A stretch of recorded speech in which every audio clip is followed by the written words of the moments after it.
Bun venit la o nouă ediție a emisiunii Ziua se apropie. Vom urmări astăzi un documentar realizat de American Trademark Pictures intitulat Against All Odds, tradus Supraviețuirea miraculoasă a Israelului, despre acest miracol care s-a produs în ciuda tuturor obstacolelor pe care le-a înfruntat de-a lungul veacurilor. Israelul modern este cu adevărat o minune divină a epocii actuale. Cum a triumfat acesta prin 4 războaie majore și a supraviețuit atacurilor teroriste neobosite? Faceți cunoștință cu oamenii care au trăit experiențe care pot fi descrise doar ca miracole de proporții biblice și împărtășiți-le poveștile remarcabile. Vizionare plăcută!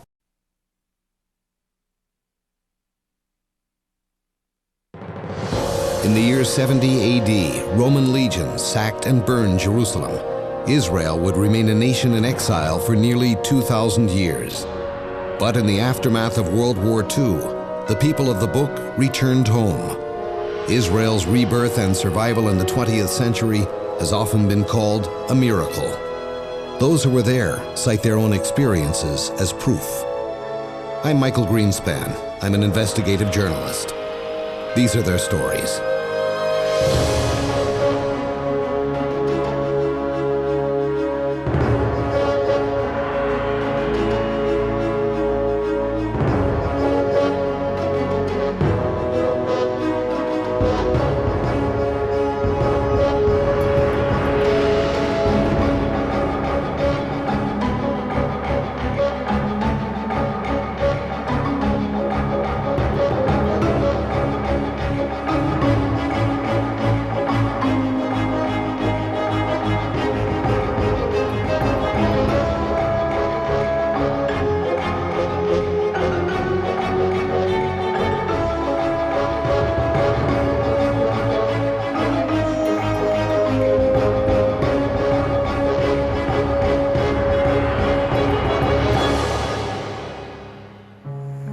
Some days my search for miracles in Israel feels more like a search for truth itself. What one man sees as just great luck, another man sees as nothing short of a miracle from God. Who's right? Perhaps it's like one historian told me, that God usually performs miracles in such a way that you can choose to believe or not. But some stories step outside the realm of good luck. You either have to believe or you don't. There's no middle ground. I'm meeting a former army commander in Jerusalem today with such a story from the Six-Day War in 1967.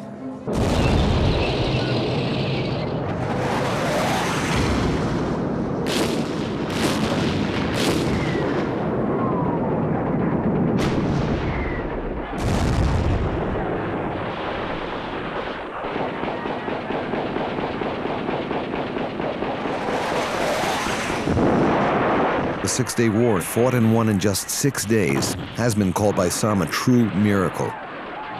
At the same time, others insist it was a consummate demonstration of planning, preparation, and battlefield courage. Whatever your position on miracles, it was certainly against all odds.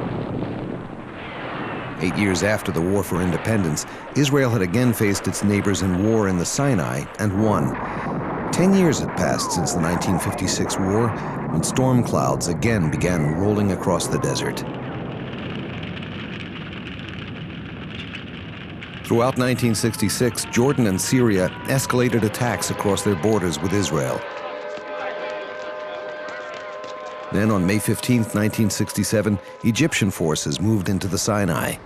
3 days later, Egypt expelled UN peacekeeping forces from Israel's borders. 4 days after that, the Straits of Tiran were blocked from Israeli shipping. 3 days later, on the 25th of May, the armies of Syria, Jordan, Iraq, and Saudi Arabia moved their troops to the borders of Israel. Egypt's President Nasser declared, "Our basic goal is the destruction of Israel."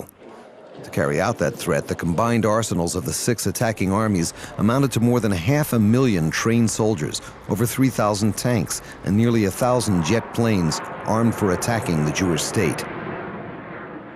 With no attempt made to either hide their presence or their intentions, in the opinion of many, Israel seemed doomed even before the first shot was fired. But secretly, Prime Minister Levi Eshkol and his government agreed that only a preemptive strike could prevent a wholesale annihilation of the Jewish state. On June 5, 1967, the Israeli Air Force launched a bombardment of Egyptian airfields.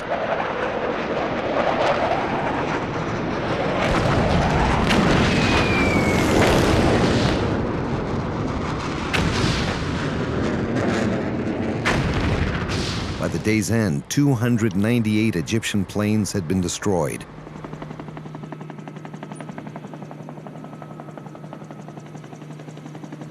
Prime Minister Eshkol appealed to King Hussein to keep Jordan out of the war. He responded with an artillery barrage against Jerusalem and Tel Aviv.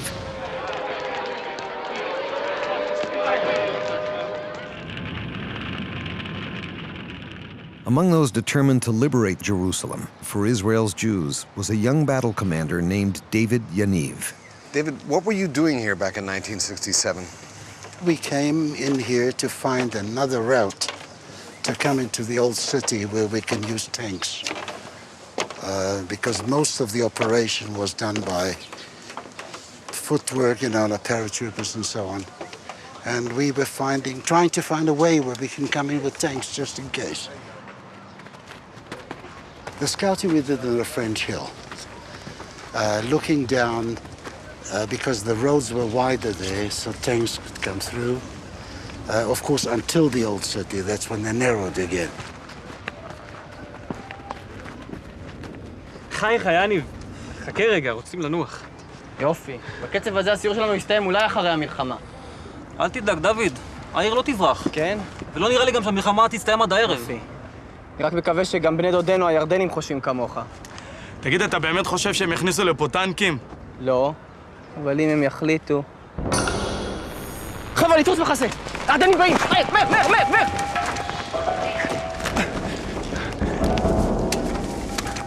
איפה יודעים שאנחנו פה? תגיד, זה משנה עכשיו? אני רואה כוח בסדר גודל של פלוגה. אולי יותר. תצמדו לקרקע כמה שאפשר, אולי הם לא הבחינו בנו. אין לנו ברירה. קבל לנו תחמושת. אפילו אם הייתה לנו זה לא היה משנה כלום.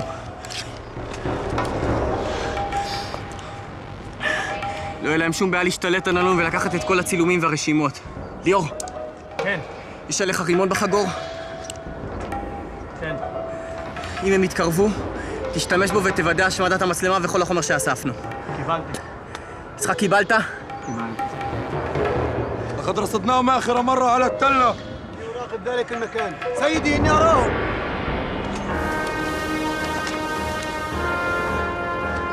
When they came to I would say about 200 meters, roughly, towards us, the next thing they stopped, and you could see there was this panic. And they started to shout.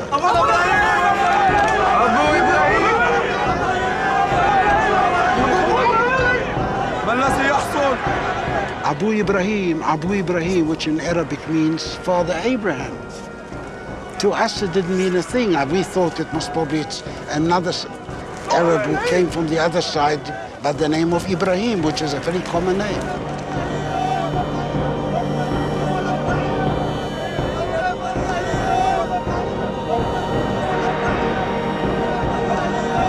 אורחים, ראיתם את זה?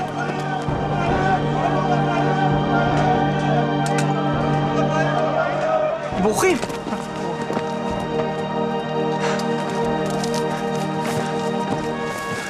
ראיתם את זה?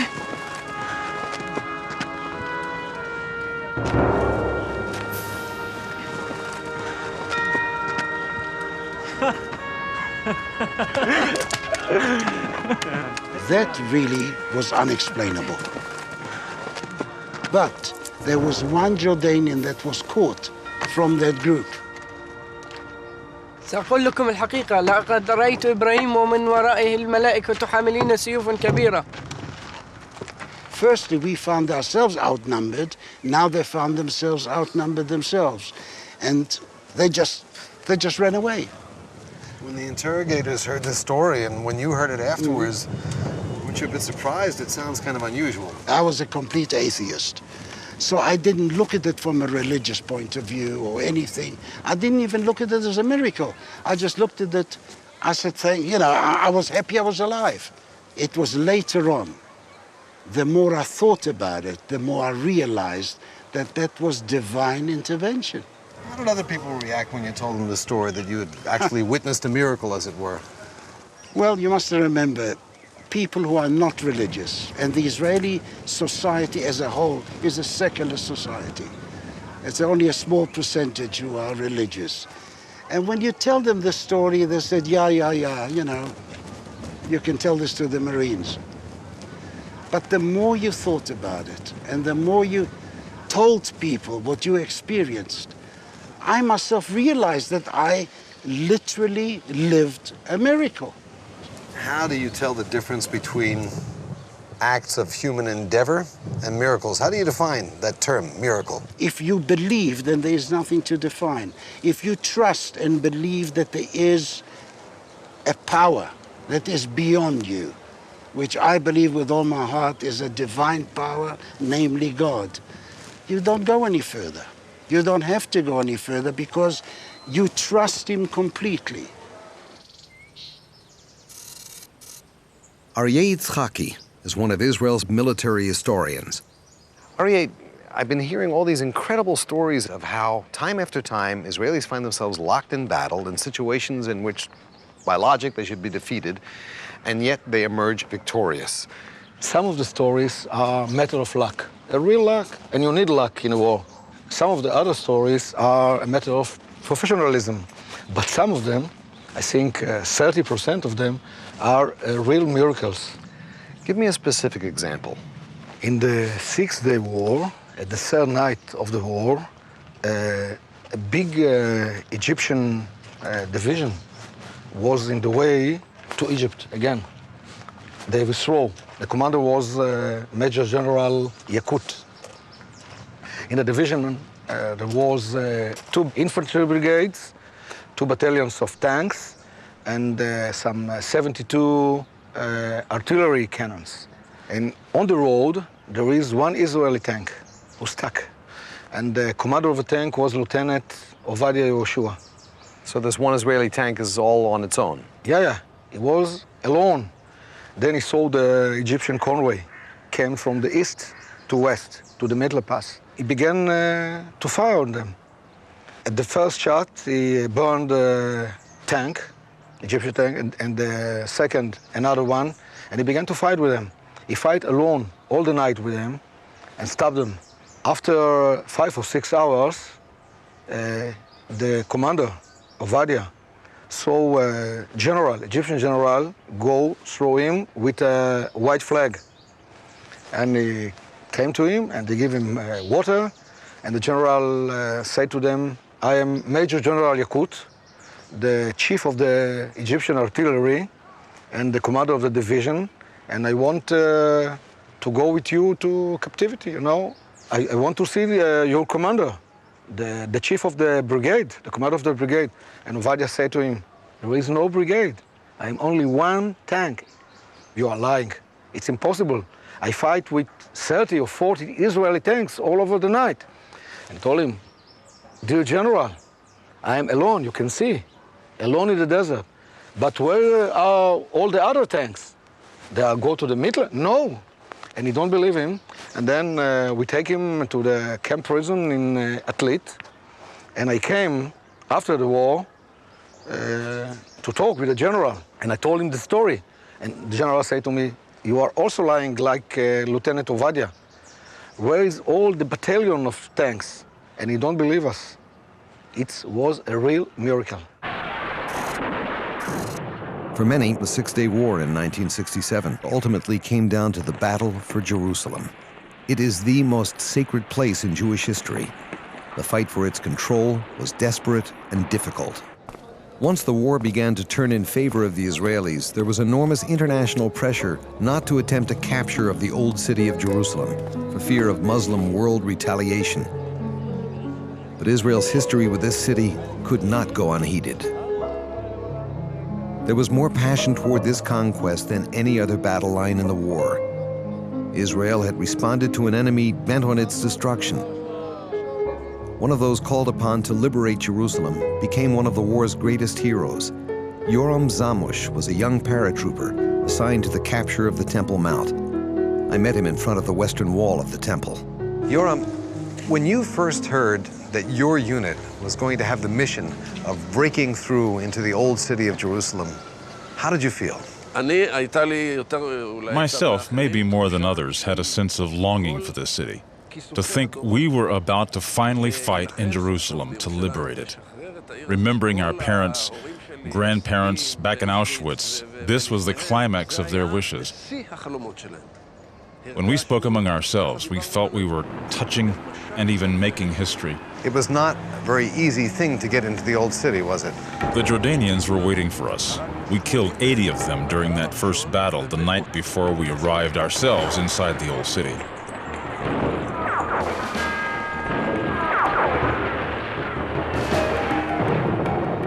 It was a very difficult battle. We lost a third of our unit. There were more than 86 casualties. Hundreds were wounded. רגע, חכו רגע. קח צעד קדימה. קדם אחד קדימה. The city seemed deserted, but there was a danger of snipers everywhere.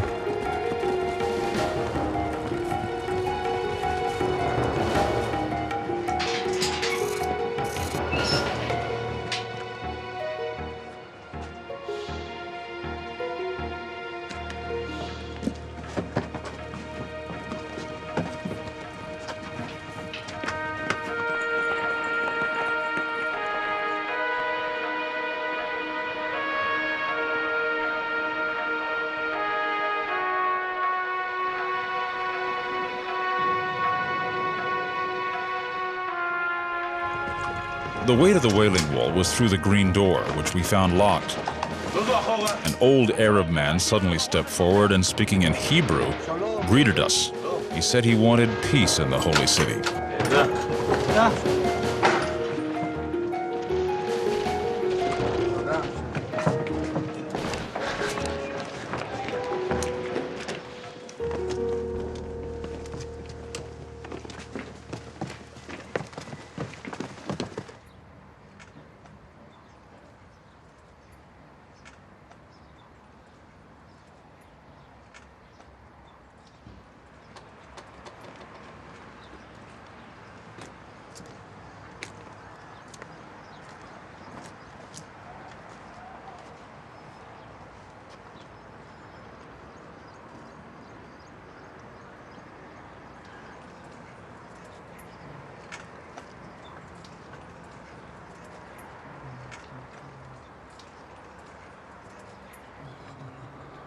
For several minutes, we were at the wall's courtyard, just a handful of us soldiers. Those first minutes were so quiet, no gunshots. We all prayed, even those of us who weren't great believers. We all wanted to be part of the Jewish people at that point.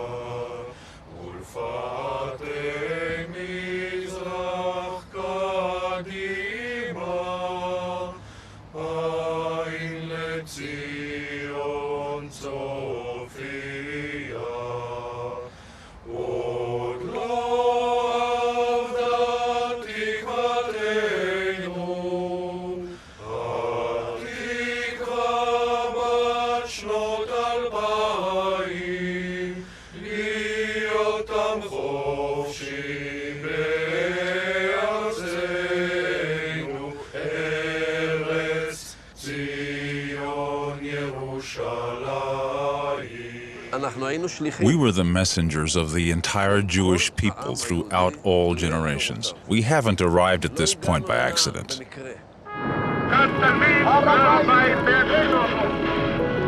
It was June 7th, 1967. News of the liberation of Jerusalem spread like wildfire throughout the country. Tank commanders stopped to pray. Soldiers on the front lines cheered. The nation celebrated.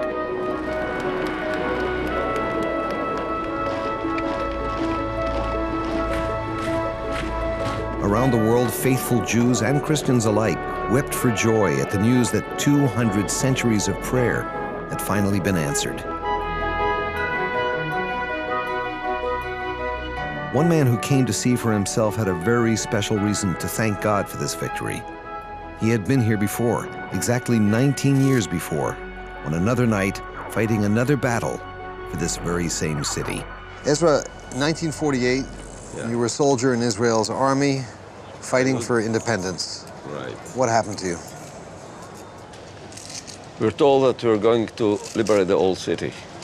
We felt flying, reaching the skies from excitement. It was a dark night, but through the dark, we could see the flashes of the blows of the bombs, and we could hear the voices of the explosions. And I saw that the bombs are blowing nearer and nearer to where we sat. קדימה, חבר'ה. עוד מעט שעת השין לפריצה. שימו לב, יש להם צלפים. לכן קסדות על הראשים, רצועות מתוחות וחגור מלא. במצב קריאה, תבדקו שוב את הציוד שלכם, כי אם אחד מכם ילך לאיבוד, הוא עוד יודע לי על כך. ברור? כן, המפקד. בהצלחה. קדימה, חבר'ה, לקום לעמדות! כולם בסדר, I felt a strong hit on my head, push in my head, and the stream of blood flooded from the depths of my head. מישהו שימו לב, נפצע? חיילים, אנחנו מותקפים, שימו לב, לכו לאחור, תבדקו מי פצוע. כולם בסדר כאן? אתה בסדר? לפחות אני פצוע! מי פצוע?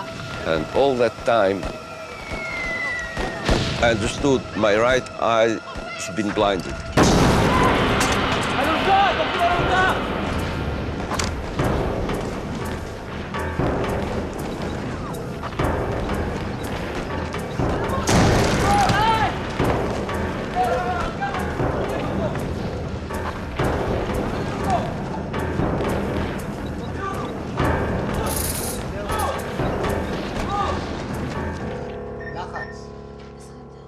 They took me to the surgery room, and the operation lasted the whole day, from morning to the evening.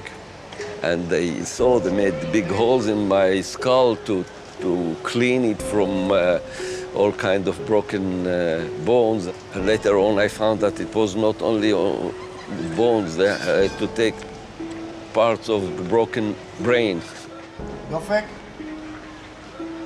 I suddenly thought maybe that's the end. Maybe I was bordering between life and death. I suddenly trembled. And I felt I was facing God. I can't say how. It's above what I can say in words. I felt he was waiting for my prayer. No, I won't wait. Let him wait. He has so many things to do in his word. So what shall I ask for? I wanted to live. So I said, God, my life is in your hands. You decide if I'll live. But if you're waiting for me to ask for anything, I would like so much to hear the word that Jerusalem has been liberated.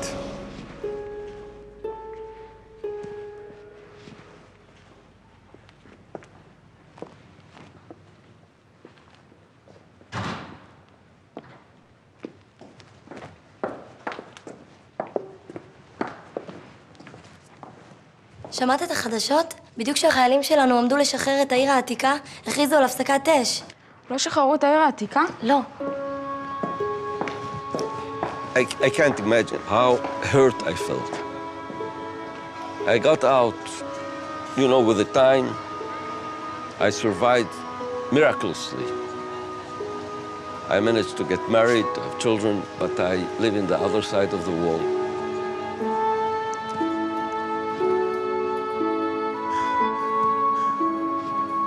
Just as Solomon asked God not to bless himself, but for wisdom to benefit his people, Ezra's prayer was for Jerusalem. It seemed to go unanswered. What was it? For what did I break my head? For what our boys were killed? But maybe thanks to this prayer, after 19 years, came the 6 Days War, and I got the news. Jerusalem's been liberated, the Temple Mount in our hands. How did you feel when you heard that? Did you remember the prayer that you had prayed back then, when 19 years later Jerusalem was finally liberated? I felt such a joy that it can't be parallel to anything. We are getting back. I felt I caressed the skies from excitement. You still feel like it was your prayer that was answered? Not only mine. I'm sure there were more people who prayed for it. Why do I, as a Jew who doesn't believe, why do even I feel something stir in me when I stand here and allow the presence of this place to touch me? Here among these stones is the heritage of our forefathers, the focus of our passions and our beliefs of what it spiritually means to be a Jew. Whether or not one believes, every Jew is committed to making certain that this place will never again be taken away from us. Not only because it's part of our history and our legacy as Jews, but also for the sake of Ezra Yachin, Yoram, and David, and every other brave soldier who fought and died here, so that those who believe can pray here, and that those who are still searching for their own miracle will be free to continue their search.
Emisiunea Ziua se apropie, se încheie aici. Vă mulțumim pentru atenție și vă dăm o nouă întâlnire săptămâna viitoare la aceeași oră. Sunt Codruța Burchelea, vă spun la revedere și Dumnezeu să vă binecuvânteze!